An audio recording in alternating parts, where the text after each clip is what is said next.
Imagine you're trying to understand the health of a planet. You wouldn't just look at its size or temperature.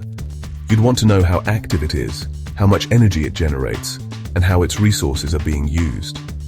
Similarly, to gauge the health of a nation's economy, we use a measure called Gross Domestic Product, or GDP. GDP is the total value of all final goods and services produced within a country's borders over a specific period, typically a year. Think of it as a giant calculator adding up everything a country produces. From the cars rolling off assembly lines to the haircuts at the local barbershop, it all gets factored in. GDP is a vital economic indicator. It provides a snapshot of a country's economic activity. Is the economy growing or shrinking? Are businesses thriving or struggling? GDP helps answer these questions. Understanding GDP is crucial for policymakers, economists, and investors alike. It guides economic policies, informs investment decisions, and provides a framework for international comparisons. In essence, GDP is a window into the economic pulse of a nation. Now that we know what GDP represents, let's explore how it's calculated. One way is through the production approach. Imagine a car factory.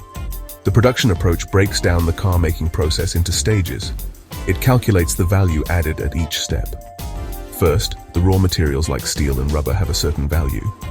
Then, the manufacturing process adds value, transforming these materials into car parts. Finally, assembling the parts into a finished car adds even more value. The production approach repeats this process for every industry in an economy. It adds up the value added at each stage of production, from raw materials to final products. This comprehensive sum represents a nation's GDP. Another way to calculate GDP is through the income approach.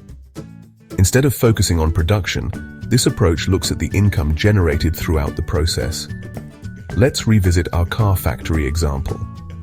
The income approach considers the wages earned by factory workers, the salaries of managers, and the profits earned by the factory owners. It also includes the interest earned on loans used to finance the factory and the rent paid for the factory building. By adding up all these forms of income generated across all sectors of an economy, we arrive at GDP. This approach reflects the idea that the total value of production should equal the total income generated from that production. The final method for calculating GDP is the expenditure approach.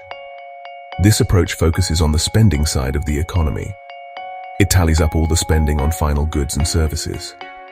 This approach looks at four main categories of spending: consumption, investment, government spending, and net exports.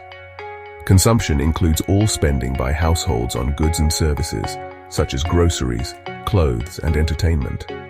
Investment refers to spending by businesses on capital goods like machinery and equipment, as well as new construction. Government spending includes all expenditures by the government on goods and services, such as defense, education, and infrastructure. Net exports represent the difference between a country's exports and imports. By adding up these four components of spending, we can calculate GDP. The expenditure approach highlights the relationship between spending, production, and income in an economy. Section 5: Nominal GDP versus Real GDP. Now, you might hear the terms nominal GDP and real GDP thrown around. What's the difference? Nominal GDP measures a country's output at current market prices. It's like taking a snapshot of the economy at a specific moment. However, nominal GDP doesn't account for inflation, the general rise in prices over time. Imagine a basket of goods that cost $100 last year now costs $105. Nominal GDP would show an increase, but it wouldn't reflect the fact that you're getting less for your money. That's where real GDP comes in. Real GDP adjusts for inflation. It uses a base year's prices to measure economic output over time. This provides a more accurate picture of actual changes in production, stripping away the illusory effects of inflation. Section 6: GDP and GNI, a comparison. While GDP focuses on production within a country's borders, gross national income, or GNI, takes a slightly different approach. GNI measures the total income earned by a country's residents, regardless of where they are located. Imagine a citizen of one country earning income from investments in another country. This income would be included in the citizen's home country's GNI, but not in its GDP. Conversely, the income earned by foreign workers within a country's borders would be included in GDP, but not in GNI. The difference between GDP and GNI is particularly significant for countries with a large number of citizens working abroad or with substantial foreign investments. For most countries, however, GDP and GNI are fairly close in value. Section 7. Limitations of GDP. While GDP is a valuable tool, it's not without limitations. One of the biggest criticisms is that it doesn't measure well-being. GDP focuses on economic output, but it doesn't capture the overall quality of life in a country. For example, GDP doesn't account for income inequality. A country with high GDP could still have a large gap between the rich and the poor. Similarly, GDP doesn't factor in environmental degradation. A country could experience economic growth at the expense of its natural resources and environment, resulting in a high GDP but a low quality of life. Moreover, GDP excludes unpaid work, such as household labor and volunteer work. These activities contribute significantly to society, but are not reflected in GDP. Finally, GDP can be manipulated. Governments may inflate GDP figures for political purposes, creating a misleading picture of economic health. Section 8. Alternatives to GDP. Recognizing the limitations of GDP, economists and policymakers have developed alternative measures to assess a nation's progress.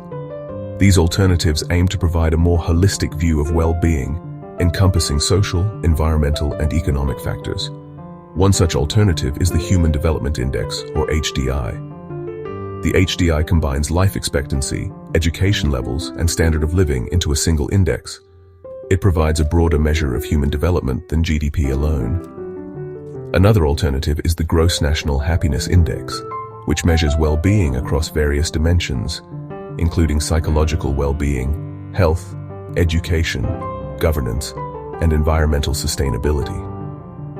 Other alternatives include the Better Life Index, which focuses on factors like housing, income, jobs, community, education, environment, governance, health, life satisfaction, safety, and work-life balance. Additionally, the Gross Ecosystem Product, or GEP, attempts to measure the economic value of the benefits provided by ecosystems. While these alternatives have their own limitations, they highlight the growing recognition that economic progress should not come at the expense of social and environmental well-being. Section 9. Conclusion. Gross domestic product, or GDP, is a powerful tool for understanding a nation's economic performance. It provides a snapshot of a country's economic activity, measuring the total value of goods and services produced within its borders.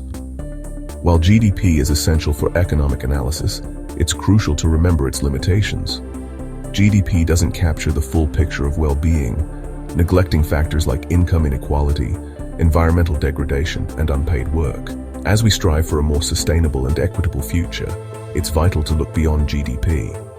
Alternative measures like the HDI, GNH, BLI, and GEP offer a more holistic view of progress, considering social, environmental, and economic factors. By embracing a more comprehensive understanding of well-being, we can create a world where economic prosperity goes hand in hand with social justice and environmental sustainability. Please subscribe to our channel for more insightful videos on economic concepts and performance.